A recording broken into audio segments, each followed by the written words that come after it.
بسم اللہ الرحمن الرحیم۔ السلام علیکم۔ ڈاک کے ذریعے بھیجے جانے والی نرالی اور انوکھی اشیاء۔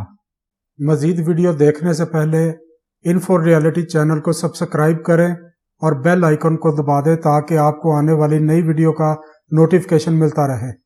رائل میل کے لیے کرسمس کا تہوار سال کا مصروف ترین وقت ہوتا ہے، جب کمپنی کام نپٹانے کے لیے مزید 20,000 افراد کو وقتی طور پر نوکریاں دیتی ہے تاکہ سامان کو مطلوبہ تاریخ سے پہلے پہنچا دیا جائے۔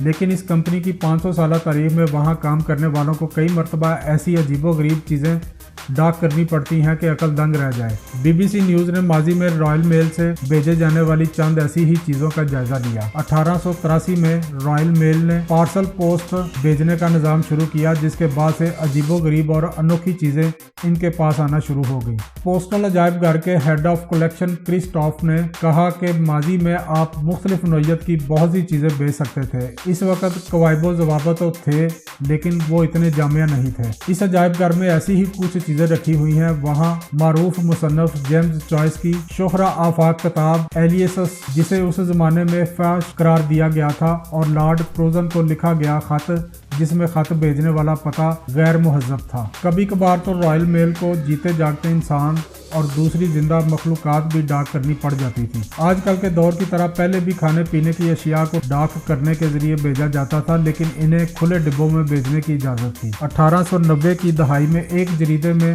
شامل مضمون کے مطابق رائل میل کے اہلکاروں کو زندہ بچھوؤں سے بھرا ہوا ایک جار دیکھنا پڑا تھا، جو کہ ڈاک سے واپس کر دیا گیا تھا۔ کرسٹوف نے بتایا کہ قواعد میں ایسا کچھ نہیں تھا کہ آپ زندہ انسان کو بذریعہ ڈاک نہ بھیج سکیں۔ سال 1909 میں حق رائے دہی کا مطالبہ کرنے والی دو خواتین، مس سولومن اور مس میک لینن نے رائل میل کی فوری ڈاک کی سہولت استعمال کی اور خود کو بذریعہ ڈاک برطانوی وزیر اعظم کی رہائش گاہ 10 ڈاؤننگ اسٹریٹ تک پہنچا دیا، تاکہ وہ بذات خود اس وقت کے وزیر اعظم ہربرٹ اسکوتھ کو اپنے پیغام پہنچا سکیں۔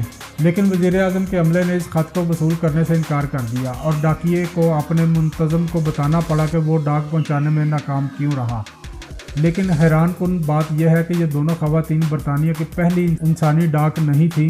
اس سے پہلے لندن کے علاقے فارسٹ ہل سے تعلق رکھنے والے اکاؤنٹنٹ ریجنالڈ برے خود کو بذریعہ ڈاک بھجوانے کا اعزاز حاصل کر چکے تھے، جب انہیں سب سے پہلے 1900، پھر 1903 اور آخری دفعہ 1932 میں خود کو ڈاک کروایا تھا۔ ریجنالڈ برے پر تحقیق کرنے والے جان پنگے کہتے ہیں کہ لندن سے تعلق رکھنے والے ریجنالڈ برے تھوڑے سنکی مزاج اور پاگل تھے۔ وکٹورین دور میں وہ واحد انسان نہیں تھے جنہوں نے ایسا کیا، لیکن انہوں نے ڈاک کے نظام کی حدوں کو چھو لیا تھا۔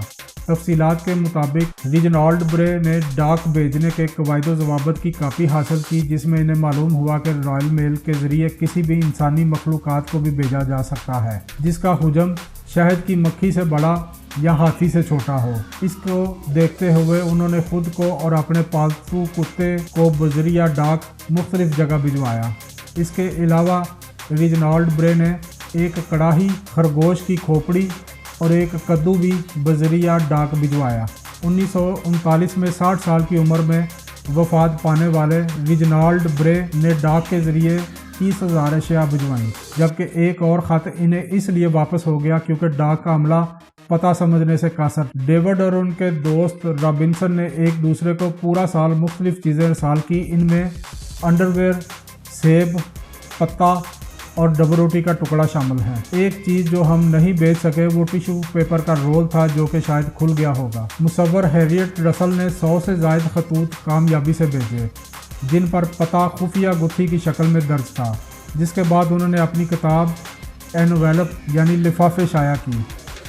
ہیریٹ رسل نے کہا کہ انہوں نے کئی تجربے کیے جن کی مدد سے خط بھیجنے والے پتے مشکل سے پڑھے جائیں، جیسے کبھی پتے کو الٹا لکھ دینا یا کبھی ان کو نہ پڑھنے کے قابل لکھائی میں درج کرنا شامل تھا۔ لیکن وہ تمام خطوط اپنی منزل تک پہنچ گئے، جس کے بعد میں نے گتھیوں کی شکل میں پتے درج کرنے شروع کیے۔ اگر ان کے پاس ایسی ڈاک نہ آئے، کیونکہ وہ ڈاک ترسیل کرنے کے عمل کو دشوار بناتے ہیں، جس کی وجہ سے وقت پر ڈاک نہیں جا پاتی۔ انہوں نے کہا کہ ہم اپنے صارفین کو مشورہ دیتے ہیں کہ خط نہ ارسال ہونے کی صورت میں واپسی کا پتہ لازمی درج ہونا چاہیے۔